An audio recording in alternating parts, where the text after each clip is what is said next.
Hi friends, ఈరోజు అయితే పప్పు తెచ్చుకొని తింటున్నాను అనమాట. చికెన్ ముక్కలు లేక ఓన్లీ వెజిటేబుల్ ముక్కలే. ఇకపైన నాన్ వెజ్ మానేసి హెల్తీ ఫుడ్ స్టార్ట్ చేద్దాం అనుకుంటున్నా.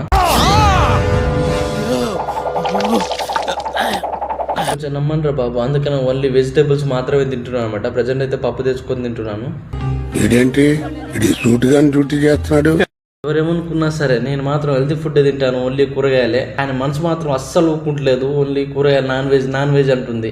చికెన్ ముక్కలు లెక్క కూరగాయల ముక్కలు నాన్ వెజ్ లెక్క తినాలి చూస్తుంది. నాకు ఇక ఏదేమైనా సరే, నా స్టమక్ ఏమైనా సరే అని ఒక కోడిపిల్లని అయితే తెచ్చుకున్నాను. సారీ కౌస్ పిట్టిని అయితే తెచ్చుకున్నాను అనమాట. ఈ కాస్ట్ వచ్చి ఒక 80 రూపాయలు అయితే పడ్డది. ఇక టేస్ట్ వైజ్ గా చూద్దాం. ఈ కౌస్ పిట్టిని అయితే నేను కర్రీ పాయింట్ నేను తెచ్చుకున్నాను అనమాట. అందుకని అక్కడ వీడియో షూట్ చేయలేకపోయాను.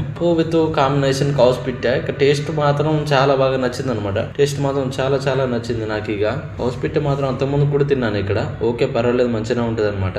Thank you so much guys. ఇక నాన్ వెజ్ వీడియోలు పెట్టాలా వద్దా కింద కామెంట్ చేయండి. పెట్టమంటే పెడతా, మీరు వద్దు అంటే మానేస్తాను.